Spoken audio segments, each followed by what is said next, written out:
नमस्कार मित्रों। भारत की संत परंपरा में यदि किसी एक नाम ने जन जन के हृदय में राम को वसाया तो वो हैं गोस्वामी तुलसीदास जी। एक ऐसे संत जिसने संस्कृत के कठिन ग्रंथों को सरल अवधी भाषा में लिखकर भक्ति को आम जन तक पहुंचा दिया। आज की इस कथा में हम जानेंगे तुलसीदास जी का जीवन, उनका संघर्ष, उनकी अमर रचना रामचरितमानस। गोस्वामी तुलसीदास जी का जन्म संवत 1554 में उत्तर प्रदेश के राजापुर चित्रकूट में माना जाता है। कहते हैं जन्म के समय वे राम राम का उच्चारण करते हुए पैदा हुए थे। माता पिता के निधन के बाद उनका बचपन अत्यंत कठिनाइयों में बीता। संत नरहरिदास जी ने उन्हें आश्रय दिया और वेद शास्त्रों की शिक्षा दी। तुलसीदास जी का विवाह रत्नावली जी से हुआ। वे अपनी पत्नी से अत्यंत प्रेम करते थे।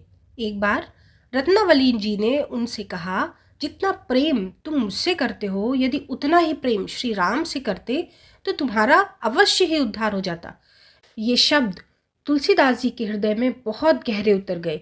यहीं से उनके जीवन की दिशा बदल गई और वे सांसारिक मोह माया को छोड़कर भगवान राम की भक्ति की ओर आगे बढ़ गए। तुलसीदास जी ने काशी, अयोध्या और चित्रकूट में कठोर साधना की। कहते हैं कि हनुमान जी की कृपा से उन्हें श्री राम जी के दर्शन भी हुए। उनका जीवन सादगी, तप और भक्ति का प्रतीक बन गया। वे मानते थे, परहित सरिस धर्म नहीं भाई, पर पीड़ा सम नहीं अघमाई।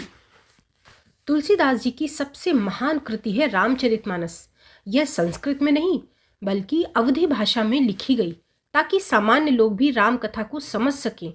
इस ग्रंथ ने न केवल भक्ति को सरल बनाया बल्कि भारतीय संस्कृति को एक सूत्र में बांध दिया।